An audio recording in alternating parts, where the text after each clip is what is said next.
vai embora depois, é isso? Né? Vamos ver. Tá. Eu apresentei já os dois cortes histológicos e nós vamos seguir então o primeiro. Né? Então, quando a gente olha esse corte corado pela toxina, corado várias vezes, montado várias vezes, porque não é uma lâmina fácil de se ver, né?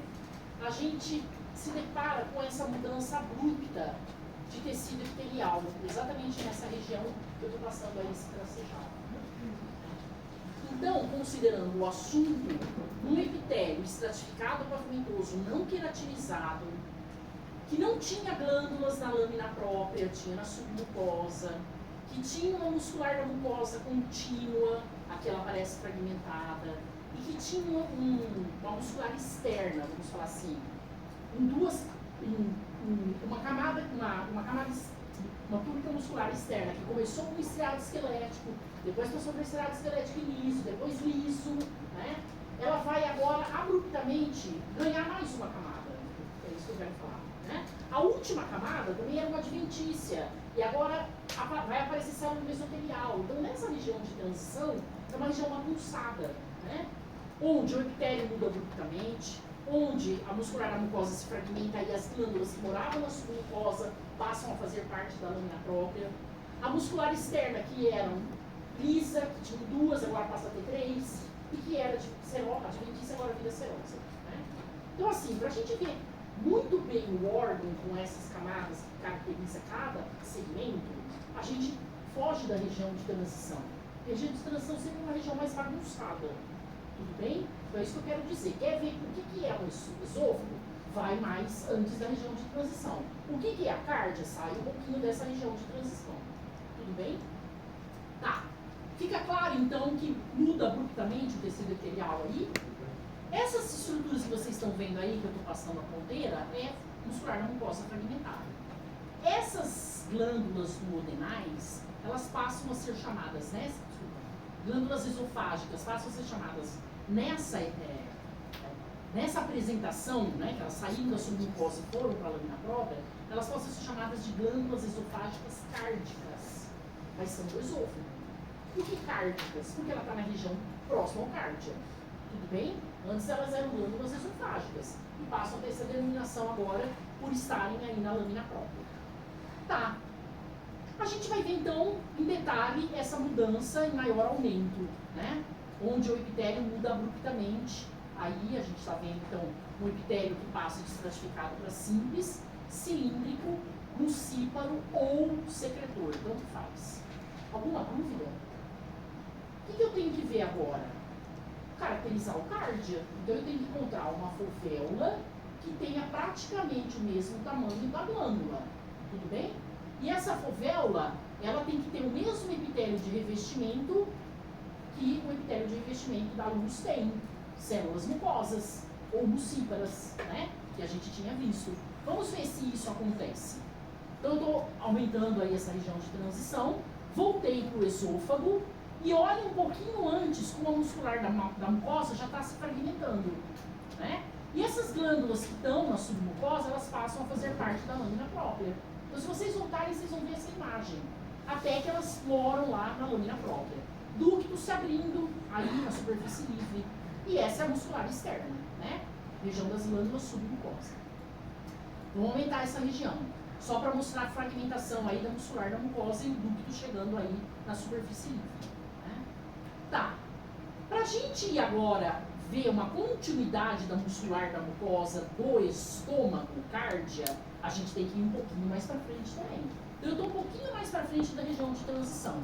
E fiz uma chave na fovéula ou fosseta gástrica e vou fazer uma chave para a glândula. Praticamente ao mesmo tamanho. Né? Então, se a gente for classificar essa glândula aí, é uma glândula exócrina simples, tubular ramificada. Tem livros que vai falar tubular enovelada, tanto faz. O que eu tenho que saber? Que nessa glândula, que células eu vou encontrar além da mucosa? A mucosa também vai estar aqui, além dela. A tronco e a ápide. Tudo bem? Mas eu consigo ver a tronco e a ápide com certeza? Não. Então é a mucosa praticamente que a gente vai ver. Tudo bem até aqui? Então, a fovéola é bem diferente da glândula, dá para vocês verem aí, a muscular da mucosa. Submucosa sem glândulas. Não pode ter glândula aí. Tudo bem até aqui? Vamos seguir. E aí eu tenho na chave em amarelo o que é fovéola mais glândula, da região do cárdia, ou da cárdia. Alguma dúvida, pessoal? Hein? Vamos seguir. Submucosa subjacente aí à mucosa. Estou numa região, para mostrar de novo, a chave em verde fovéola, a outra chave na mesma proporção glândula. E reparem que a cor é praticamente a mesma. Por quê? Porque predominantemente a gente tem célula mucosa na glândula, a tronco a gente não vê e a ápide a gente não vê. Por isso que fica basicamente com a mesma cor, em HE ou HE. Tem alguma denominação nessa Como? bactéria mais própria? Ou é só... Membrana mucosa. Gástrica, né? Muscular da mucosa. Tudo bem aí, pessoal? E submucosa. Como você conseguiu fazer essa subdivisão da carne? Até aqui foi real. Isso aqui. Aí a glândula é o resto. A invaginação, você pega sempre a melhor. É a fovéola. O resto é bastante é. Por que fica essa bagunceira aqui? Porque ela é ramificada, né? Ou enovelada. Tudo bem? Eu vou chamar a fovéola, mas a glândula propriamente dita de glândula gástrica? Sim. Aí a parte da glândula. Na verdade, a fovéola é uma parte da glândula. Porque a glândula ela tem duas regiões diferentes. A região da invaginação inicial dela e a glândula propriamente dita, que tem outras células que além da mucosa. Então tudo, quando você for classificar, a fovéola está junto. Ela serviria, entre aspas, como se fosse o ducto. Você entendeu? Mas não é um ducto verdadeiro. Né? Tá bem? Faz parte sim. Posso seguir, pessoal? Tá, então vamos lá. Tudo isso aí na chave em amarelo seria o quê? Na chave em amarelo, a mucosa. Eu estou incluindo o epitélio, mais a lâmina própria com glândula, mais a muscular da mucosa. Tudo bem? Tá. Se a gente for olhar aí na parede do estômago, nessa região, vocês vão ver uma bagunça de tecido muscular. Lembrem que ele tem 3 camadas de músculo liso, oblíqua, circular e longitudinal. A gente vai ver todas as incidências de corte. Eu estou indo mais lá para o final. E aqui vai começar a adventícia. Então vamos lá olhar. Vou lá no final, músculo liso, é o mais acidófilo a célula, o menos acidófilo conjuntivo propriamente dito, né? E aí eu estou passando um tracejado em que é músculo liso, um conjuntivo associado, e adventícia, viscerosa, real. Quando eu for olhar na superfície livre, voltada para a cavidade peritoneal, a gente tem que ter um núcleo de célula mesotelial. Quem está mais perto vai ver que tem núcleos de célula mesotelial ali, ó, pavimentosos. Tudo bem? O conjuntivo é chamado de conjuntivo submesotelial. Alguma dúvida, pessoal? Hein? Não? Tá. Vamos passar para o próximo corte histológico. Já logo de cara, eu vejo essa estrutura que eu marquei pela seta para mostrar que a submucosa está empurrando toda a membrana mucosa. E a membrana mucosa ela vai da ponta da seta, isso aqui é muscular da mucosa, para cima. Tudo bem? Então, viu ruga é provavelmente, quase 100% de certeza, corpo e fundo. Mais o corpo do que o fundo. Né? Tá, vamos seguir. Olhem que essa submucosa não tem glândula. Conjuntivo, vascularizado, inervado. Quem que eu posso encontrar nessa submucosa? O plexo submucoso. Ele vem desse lado do esôfago, né? Da parte que tem músculo liso, que a gente já viu. Quem que eu posso encontrar nessa bagunça de tecido muscular externo? O plexo meférico. Tudo bem? E vamos dar ênfase aqui para muscular, para membrana mucosa, que inclui aí a muscular da mucosa. Né? Então, a chave em amarelo... Pois não, então. Não tem programação na submucosa. Não. Nem na transição abrupta, Ainda na transição abrupta de esôfago para estômago, é a glândula do esôfago que sobe para a lâmina própria. A do estômago não tem nada. Ok? por acaso, alguma coisa ali, na verdade, é o Do esôfago. A região de transição. A chave em amarelo é membrana mucosa. Tudo bem, pessoal? Tá, vamos olhar aí essa membrana mucosa em maior aumento. A muscular da mucosa é essa. Então eu estou só mostrando aí a glândula, que é essa primeira chave aí, número 2. Olha aqui, eu pus um número aí para ela. E a fovéola fosseta. Vocês conseguem ver aí? Mais ou menos eu fiz o tamanho da chave e fui tentar colocar esse tamanho na glândula. Então, mais ou menos uma relação de 1 para 4. Tudo bem? Quando eu olho isso, eu tenho certeza que eu tenho mais célula aqui, por isso que a glândula fica grandona. Esse é o tamanho, a justificativa dela ser grande. Que células que aparecem mesmo aqui nesse momento? A parietal e a principal. E aí lembra que eu falei para vocês que a parietal geralmente está no começo da glândula e a principal está no fundo da glândula? A parietal é mais acidófila e a principal é mais basófila. Então repare que o fundo da glândula é mais roxo, né? Mais basófilo, e o meio aí mais róseo, mais acidófilo. Tudo bem? Vamos aumentar isso aí para olhar. Tá, eu estou aí no comecinho e olha lá, Henrico, esse é a fovéola. A invaginação inicial é a fovéola. O epitélio de revestimento invagina e forma o primeiro pedacinho dela, que tem a mesma cara do epitélio de revestimento. Tudo bem? Essas células aqui, predominantemente, mucosas ou mucíparas. Alguma dúvida? Vocês conseguem ver os riscos aqui, ó? Isso aqui é músculo liso lá no muscular da mucosa, que vem até aí. Já já a gente vai ver ele em maior quantidade. Aí eu estou no meio da glândula. Do começo para o fim a gente vai. Quando a gente olha essa região, reparem, eu tenho essa região onde eu pus os asteriscos. Está bem corada essa região? Pelo H e o HE? Não. Essas são células mucosas. Então, continua a ter célula mucosa na glândula também. Eu tenho célula mucosa no istmo, eu tenho célula mucosa no colo, eu tenho célula mucosa na base. Elas estão aí também. E vamos circundar uma parietal. Ou uma oxíntica. Eu acho que esse nome é mais difícil. Todas que têm essa cara acidófila, tem várias aí, hein? São todas células parietais. Tudo bem? E aí eu sei que além da mucosa, além da parietal, eu tenho nessa região, final da fovéola, começo da glândula, parte secretora, bastante, né? A tronco, e eu tenho a ácide. Tudo bem? Que eu não estou vendo. Ok, pessoal? Tá, vamos seguir.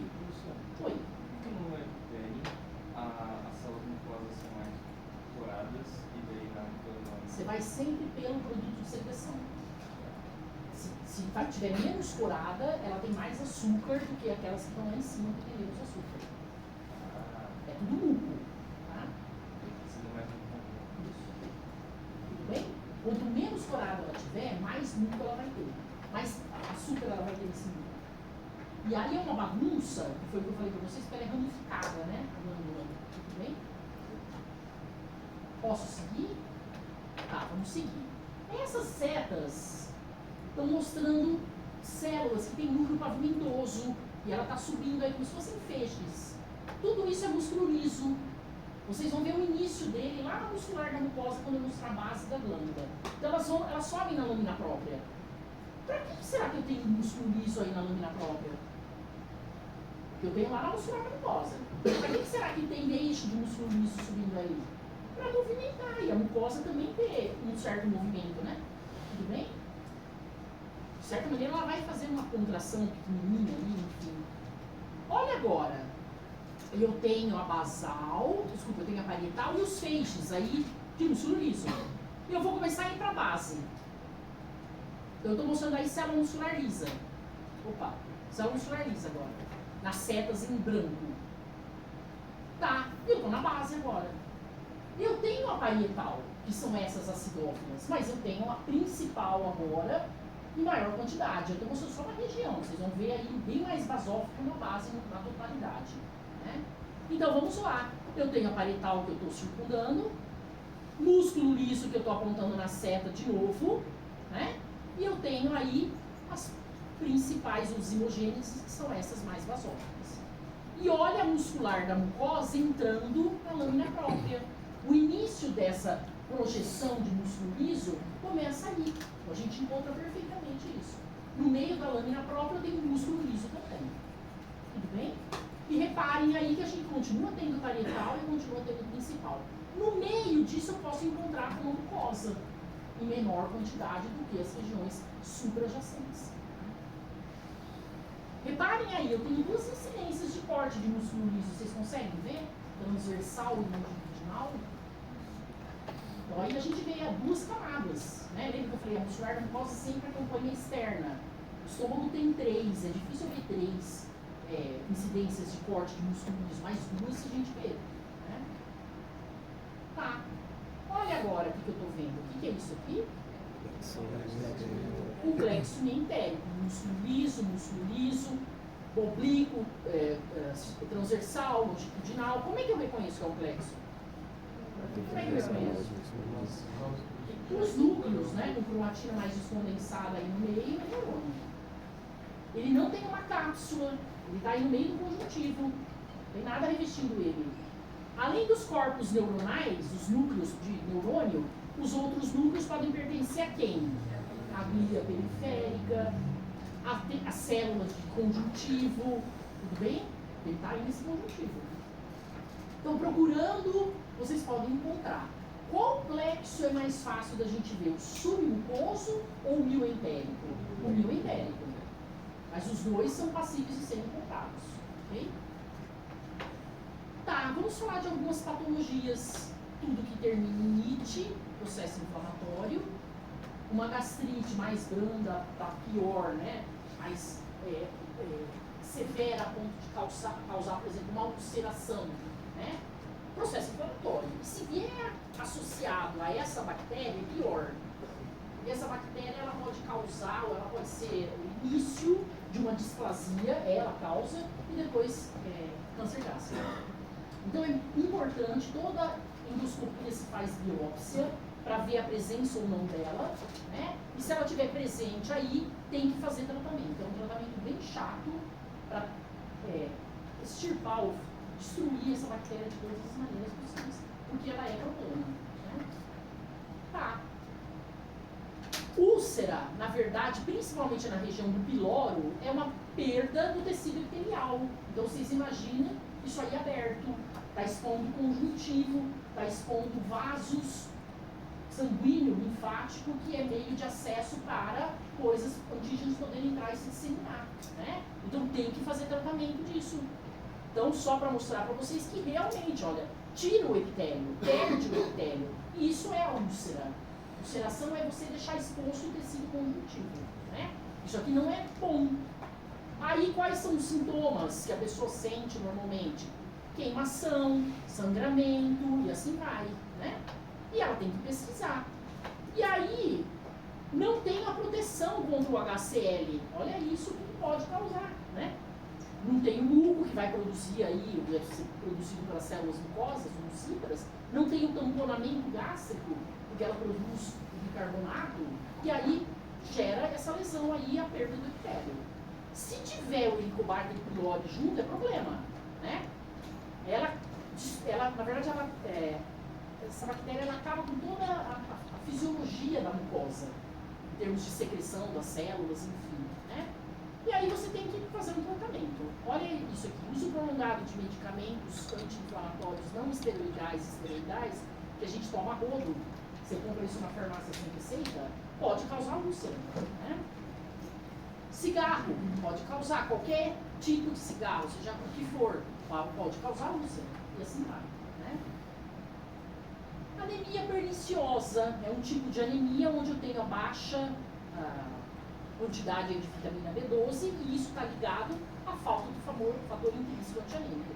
O lance é, as pessoas que fazem redução de estômago, elas perdem uma grande quantidade dessa produção. Então elas têm que ter aí uma outra fonte de vitamina B12, que senão elas vão desenvolver anemia perniciosa, que a gente já tinha falado. E finalizamos aí. A parte do piloro, a gente já tem uma ideia. A fosseta é muito maior do que a glândula. E ela vai ser a cara de uma cárdia, em termos de célula. O que vai predominar lá é a mucosa, e a ápode, e a tronco. Eu não tenho parietal e não tenho principal. Tudo bem? Lá no piloro. Essa lâmina de transição abrupta e lórido-odenal, a gente vai ver na próxima aula. Tudo bem? Então nós temos aí, podem olhar as lâminas, todos os cortes histológicos,